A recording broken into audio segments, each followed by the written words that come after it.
আউযু বিল্লাহি মিনাশ শাইতানির রাজিম। বিসমিল্লাহির রহমানির রহিম। শুরু করছি মহান রাব্বুল আলামিনের নামে, যিনি বড়ই মেহেরবান এবং পরম দয়ালু। এরশাদ হচ্ছে 130 নম্বর আয়াত থেকে 155 নম্বর আয়াতের। হে বিশ্বাসীগণ, তোমরা সুদ খেও না, আর আল্লাহকে ভয় করো, তবেই তোমরা সফল হতে পারবে। আর তোমরা সেই আগুনকে ভয় করো যা অবিশ্বাসীদের জন্য প্রস্তুত রাখা হয়েছে। আর তোমরা আল্লাহ এবং তার রাসূলের অনুসরণ করো, যাতে তোমরা করুণা লাভ করতে পারো। তোমরা প্রতিযোগিতা করো তোমাদের প্রতিপালকের কাছ থেকে ক্ষমা এবং জান্নাত লাভের জন্য, যা আকাশ ও পৃথিবীর সমান প্রশস্ত, যা সাবধানীদের জন্য প্রস্তুত করা হয়েছে। যারা সচ্ছল ও অসচ্ছল অবস্থায় ব্যয় করে এবং যারা ক্রোধ সংবরণ করে আর মানুষের প্রতি ক্ষমাশীল, আল্লাহ সেই সৎকর্ম পরায়ণদেরকে ভালোবাসেন। আর যারা কোনো অশ্লীল কাজ করে ফেলে বা নিজেদের উপর অত্যাচার করে আল্লাহকে স্মরণ করে ও নিজেদের পাপের জন্য ক্ষমা প্রার্থনা করে, আল্লাহ ছাড়া আর কে পাপ ক্ষমা করবেন? আর তারা যা করে ফেলে তা জেনে শুনে করে না। ওরাই তারা যাদের পুরস্কার তাদের প্রতিপালকের ক্ষমা আর সেই জান্নাত যার নিচে নদী বইবে, সেখানে তারা চিরকাল থাকবে। আর কতই না ভালো সিদ্ধ কর্মের পুরস্কার। অতীতে তোমাদের পূর্বে বহু বিধান ছিল, সুতরাং তোমরা পৃথিবীতে সফর করো এবং দেখো যারা মিথ্যার আশ্রয় নিয়েছিল তাদের কি পরিণাম হয়েছে। এই মানব জাতির জন্য স্পষ্ট ব্যাখ্যা ও সাবধানীদের জন্য পথ প্রদর্শক ও শিক্ষা। আর তোমরা সাহস হারিও না, দুঃখ করো না, তোমরাই হবে শ্রেষ্ঠ যদি তোমরা বিশ্বাসী হও। তোমাদের যদি কোনো আঘাত লেগে থাকে তবে অনুরূপ আঘাত তাদেরও তো লেগেছে। আর মানুষের মধ্যে এই সংকটময় দিনগুলোর পর্যায়ক্রমে আমি অদল বদল করে থাকি, যাতে আল্লাহ বিশ্বাসীদেরকে জানতে পারেন এবং তোমাদের মধ্য থেকে কিছুকে সাক্ষী করে রাখতে পারেন। আর আল্লাহ সীমা লঙ্ঘনকারীদের ভালোবাসেন না। আর যাতে আল্লাহ বিশ্বাসীদের শোধরাতে পারেন এবং অবিশ্বাসীদেরকে নিশ্চিহ্ন করতে পারেন। তোমরা কি মনে করো যে তোমরা জান্নাতে প্রবেশ করবে যতক্ষণ না আল্লাহ জানেন তোমাদের মধ্যে কে জিহাদ করেছে এবং কে ধৈর্য ধরেছে? আর তোমরা তো মৃত্যু কামনা করতে মৃত্যুর সম্মুখীন হওয়ার পূর্বে, এখন তো তোমরা তা চোখে দেখছ। মুহাম্মদ রাসূল ছাড়া আর কিছুই নয়, তার পূর্বে বহু রসূল গত হয়েছে। সুতরাং সে যদি মারা যায় বা নিহত হয়, তবে কি তোমরা পিঠ ফিরিয়ে পিছু হটবে? আর যে পিঠ ফিরিয়ে সরে পড়ে সে কখনো আল্লাহর ক্ষতি করতে পারবে না।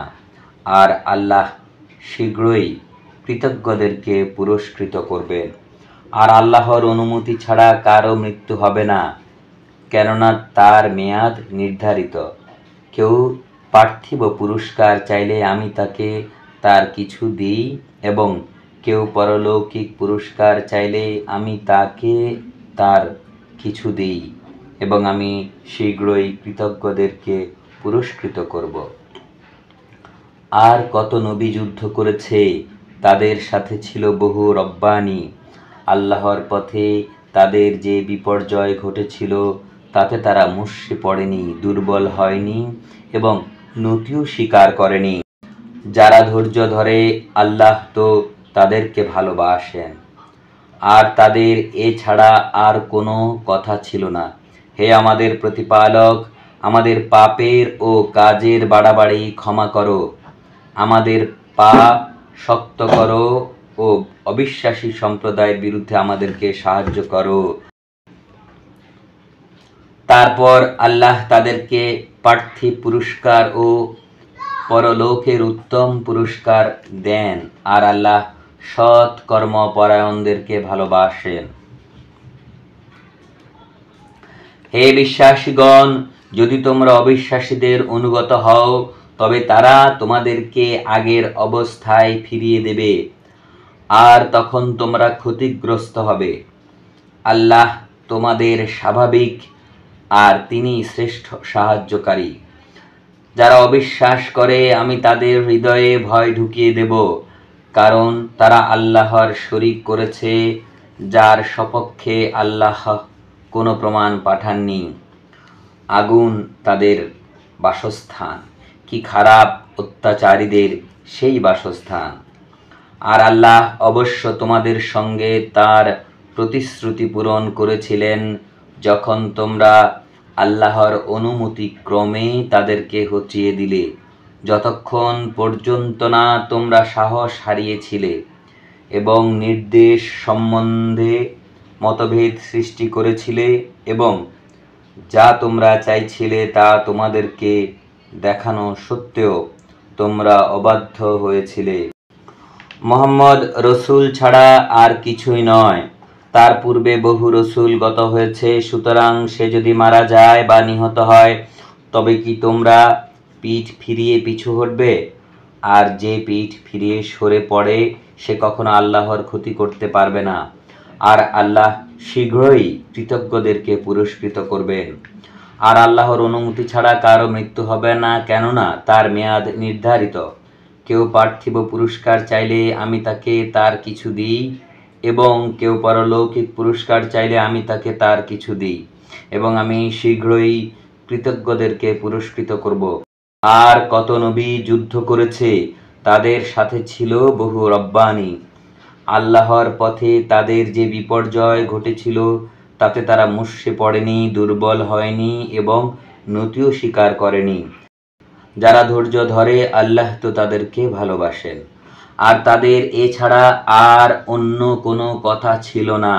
হে আমাদের প্রতিপালক, আমাদের পাপের ও কাজের বাড়াবাড়ি ক্ষমা করো, আমাদের পা শক্ত করো, এবং অবিশ্বাসী সম্প্রদায়ের বিরুদ্ধে আমাদেরকে সাহায্য করো। তারপর আল্লাহ তাদেরকে পার্থিব পুরস্কার ও পরলোকের উত্তম পুরস্কার দেন, আর আল্লাহ সৎ কর্মপরায়ণদেরকে ভালোবাসেন। হে বিশ্বাসীগণ, যদি তোমরা অবিশ্বাসীদের অনুগত হও, তবে তারা তোমাদেরকে আগের অবস্থায় ফিরিয়ে দেবে, আর তখন তোমরা ক্ষতিগ্রস্ত হবে। আল্লাহই তোমাদের অভিভাবক, আর তিনি শ্রেষ্ঠ সাহায্যকারী। যারা অবিশ্বাস করে আমি তাদের হৃদয়ে ভয় ঢুকিয়ে দেব, কারণ তারা আল্লাহর শরীক করেছে, যার সপক্ষে আল্লাহ কোনো প্রমাণ পাঠাননি। আগুন তাদের বাসস্থান, কি খারাপ অত্যাচারীদের সেই বাসস্থান। আর আল্লাহ অবশ্য তোমাদের সঙ্গে তার প্রতিশ্রুতি পূরণ করেছিলেন, যখন তোমরা আল্লাহর অনুমতি ক্রমে তাদেরকে হটিয়ে দিলে, যতক্ষণ পর্যন্ত না তোমরা সাহস হারিয়েছিলে এবং নির্দেশ সম্বন্ধে মতভেদ সৃষ্টি করেছিলে, এবং যা তোমরা চাইছিলে তা তোমাদেরকে দেখানো সত্ত্বেও তোমরা অবাধ্য হয়েছিলে। তোমাদের কেউ ইহকাল চেয়েছিল এবং কেউ কেউ পরকাল চেয়েছিল। সুতরাং তোমাদেরকে পরীক্ষা করার জন্য তিনি তোমাদেরকে তাদের থেকে ফিরিয়ে দিলেন, তবুও তিনি তোমাদেরকে ক্ষমা করলেন। আর আল্লাহ তো বিশ্বাসীদেরকে অনুগ্রহ করেন। স্মরণ করো, তোমরা কেমনভাবে পালিয়ে যাচ্ছিলে এবং পিছনে কারো প্রতি লক্ষ্য করছিলে না, যদিও রসুল তোমাদেরকে পেছন দিক থেকে ডাকছিলেন।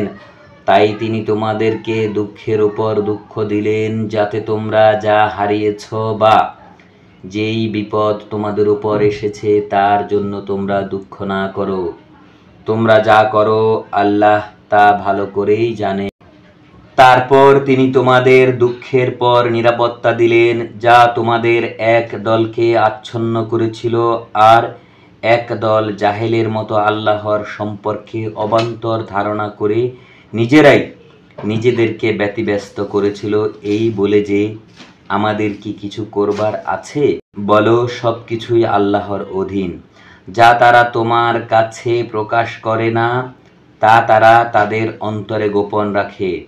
তারা বলতো, যদি এ ব্যাপারে আমাদের কোনো কিছু করার থাকতো তবে এখানে আমরা মারা পড়তাম না।